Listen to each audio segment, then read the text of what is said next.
Selamat malam semua JM Team dimanapun kalian semua berada. Selamat bergabung kembali di DPI Dewan Pundit Indonesia di menuju season yang terbaru dalam liga-liga yang ada di Eropa maupun juga yang ada di seluruh dunia. Valentino Simanjuntak menemani Anda dengan baju yang belum ganti ya. Kalau tadi kalian lihat live di akun YouTube-nya YB, ya belum sempat nyampe, pas banget langsung udah on time. Dan untuk malam jelang tengah malam ini ada Mas Aryo Yes. dan juga ada Mas Harpa ya, yang lagi-lagi membuat geger ya. Tapi Ropan pun juga tidak mau kalah geger. Jadi nanti kita bahas di segmen terakhir yang berhubungan dengan spesialisasi mereka ya, Membuat geger ya. membuat geger kalong ya. Dan kalau teman-teman bertanya-tanya kenapa nggak bisa sekarang langsung kirim komen, karena kita sekarang belajar dulu untuk membuat membership, di mana membership yang pertama itu yang 10.000 ya. 10.000 itu kalian bisa kirim emoji dan juga komen-komen.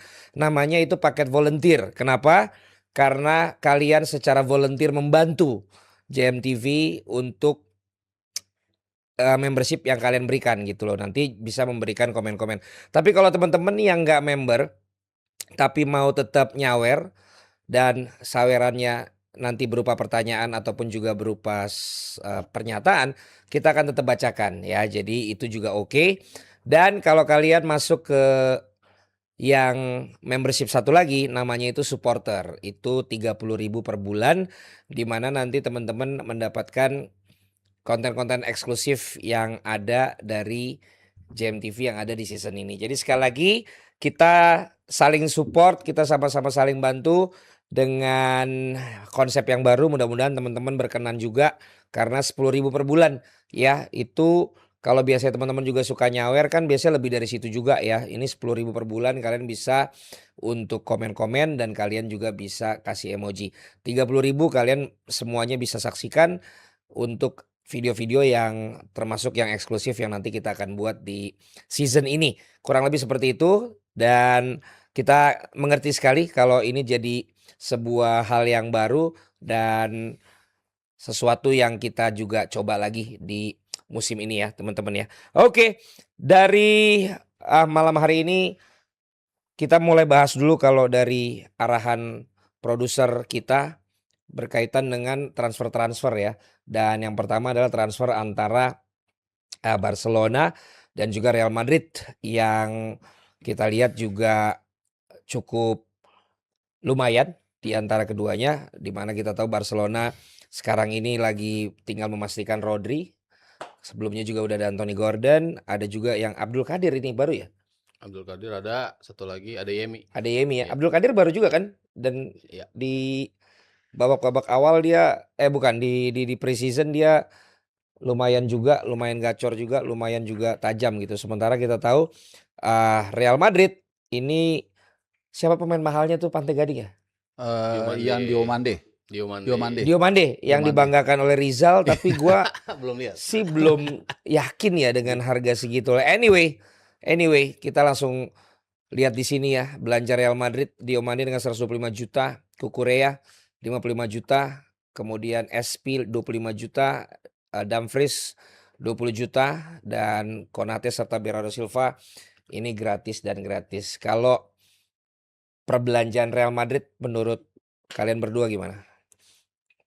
Dengan pelatih Mourinho ya? Mourinho. Dengan pelatih Mourinho. Kalau gue lihat secara sepintas kelihatannya El Clasico ini akan kembali bergairah. Yes. Ya kan, pertama Jose Mourinho dengan mulut besarnya sudah kembali. Tentu kita akan menantikan komen-komen dia setiap pertandingan sebelum dan sesudah. Ini yang pertama yang menarik.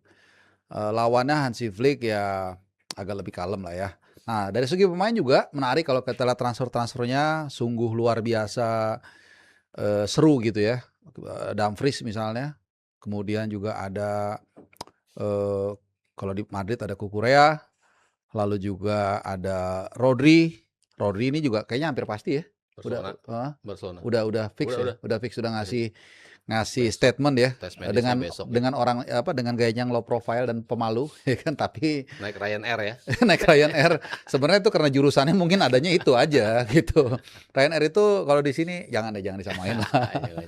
Low cost Em, pokoknya low cost. Low cost carrier itu kalau mendarat dia ada lagunya tuh. Serius beneran. Iya, iya. Tetenet, tetenet, hello, we are 87% landed on time gitu. Karena kalau lo keluar kan lo pakai yang low cost kan. Iyalah kalau gue kan yang Iya, murah-murah, tidurnya jadi kapsul kemarin di Singapura. Iya, iya, iya.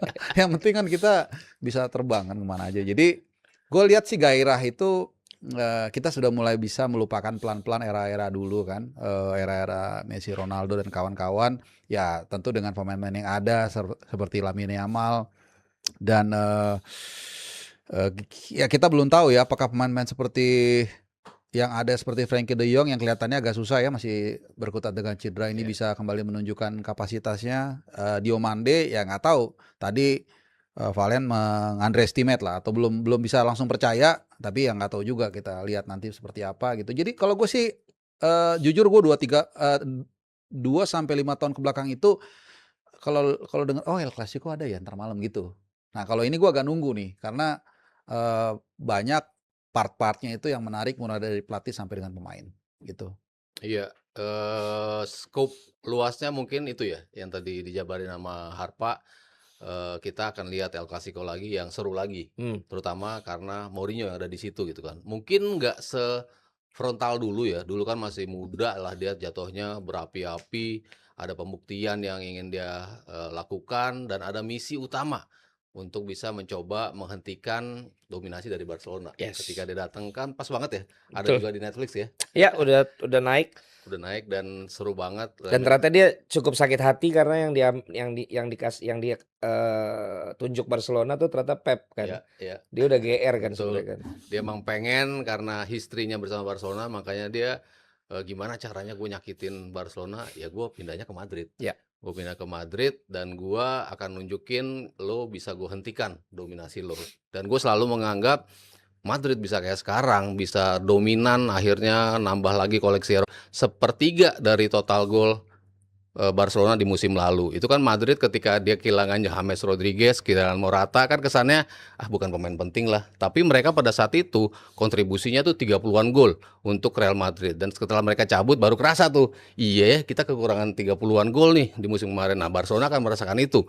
Makanya mereka beli Gordon dan juga Adeyemi. Ya tinggal gimana pemain-pemain baru ini tune in-nya seperti apa.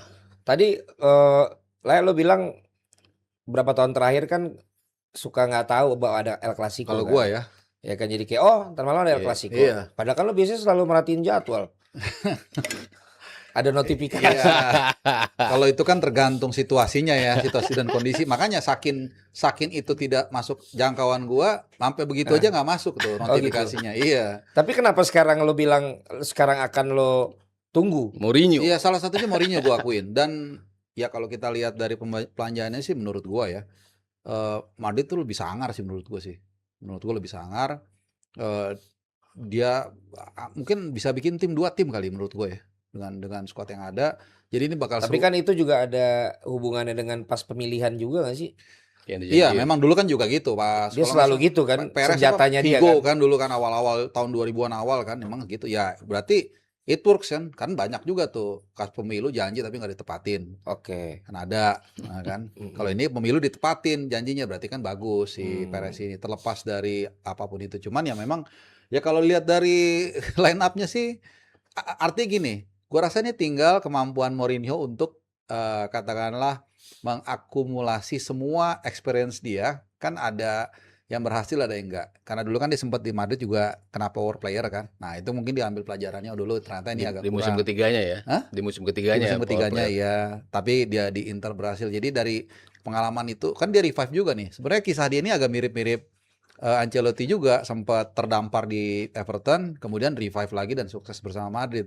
Dia terdamparnya agak lumayan. Sebenarnya di Roma gue nggak bisa bilang terdampar sih, karena dalam beberapa kesempatan dia selalu bilang justru piala yang paling dia berkesan itu di Roma. Ya bukan gara-gara gua Romanisti, tapi dia sendiri kan merasakan gimana setelah nunggu kalau nggak salah 11 sama 14 tahun Roma akhirnya dapat piala juga, dan dia pawai di Coliseum, dia ngerasain benar, oh ini meaningful banget nih sama kota ini.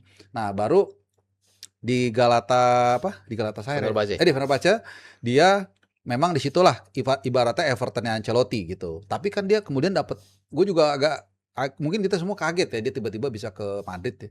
Tapi apapun itu buat mungkin kita pecinta bola yang suka dengan dengan riuh rendah, itu kehadiran dia ini akan bikin seru lagi sih. Tapi terakhir tuh pas di Netflix kan ternyata dia cabut dari Madrid karena pemain-pemain topnya udah nggak percaya sama dia. Iya, itu dia makanya. Termasuk Ronaldo kan. Iya, makanya gue bilang itu tadi, semoga dia belajar dari kesalahan dia waktu dulu di Madrid. Karena kalau sebelumnya kan di Porto, di Chelsea, di Inter kan dia sukses. Tapi akhirnya akan lebih besar tetap berita Mourinho-nya apa pemain-pemain yang dibeli ini menurut kalian? Di season ini. Mourinho pastilah. Nggak mungkin dia nggak ada. Masih tetap begitu, Mas? Gua rasa masih. Dia tahu kan gimana caranya nge-hype sesuatu, terutama di awal-awal ya. Gimana caranya gue di depan pemain nih. Apapun yang itu sekarang gue yang harus balik lagi kayak dulu nih. Gue yang maju, yang para pemain biarin fokus untuk bermain. Karena kan PR-nya Madrid banyak banget lah.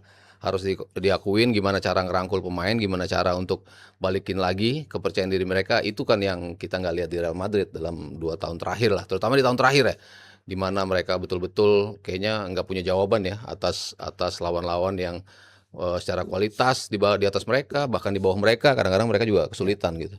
Tapi kalau kita sebelum menuju ke topik berikutnya, siapa menurut kalian berdua yang memang akan menjadi pembelian berhasil? Dan yang mana yang akan flop dari antara pemain-pemain Madrid dan Barcelona tadi? Kalau gue Madrid, Rodri sama Cucurella udahlah. Madrid Rodri Barcelona. Kalau Madrid Cucurella, kalau Barcelona Rodri. Ini yang bagusnya. Iya, itu udah 2 itu. Sayang tuh mereka nggak gabung tuh. Sayang. Iya, walaupun dia pengen ya. Dia pengen Rodri juga.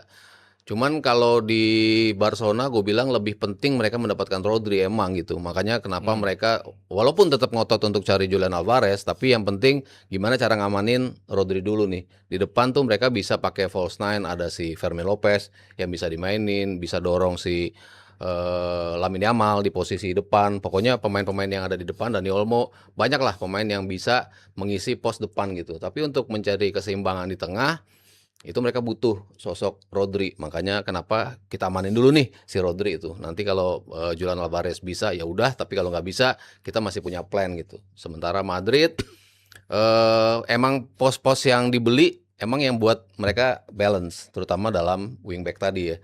Di kanan ada si Trent sama si Dumfries, di kiri ada juga beberapa pemain. Carreras kemarin masih bagus, ditambah lagi Cucurella. Kalau lo tanya tadi siapa yang bakal punya peran penting, Cucurella gue setuju, salah satu peran yang paling penting. Ditambah juga mungkin ngasih kestabilan Bernardo Silva.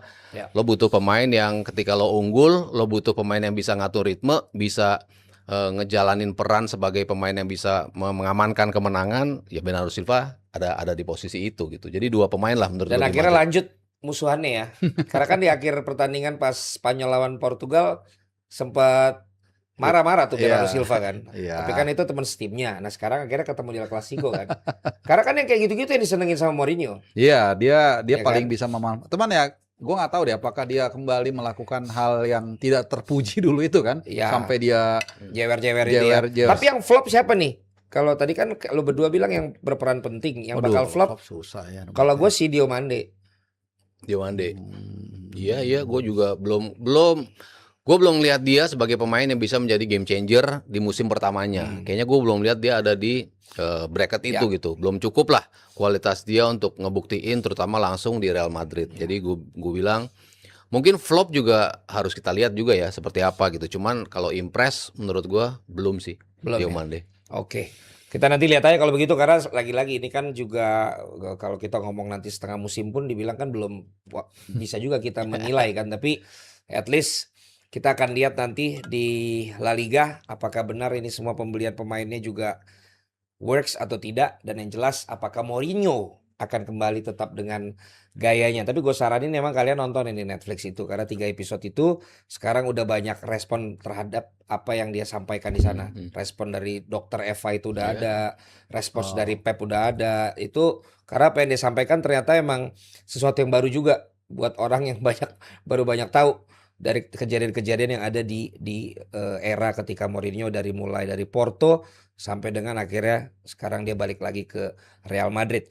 Dan kalau teman-teman sekali lagi kalau kok nggak bisa untuk kasih komen, ya sekali lagi kita sekarang udah ada membership di mana yang volunteer kalian bisa dengan 10.000 per bulan kalian bisa live chat untuk bisa memberikan komen-komen. Dan kalau kalian mau dapat konten eksklusif video dan juga semua yang ada di IJM itu dengan 30.000 per bulan ya. Jadi terima kasih kalau buat teman-teman yang udah join. Kalau yang belum nggak apa-apa. Pokoknya ini memang masa-masa transisi ya. Dari sebuah tim nasional aja ganti pelatih juga perlu transisi ya. Dari apa yang bisa terjadi kita tetap memerlukan waktu ya. Paling bisa dah. Jadi itu tadi dari La Liga.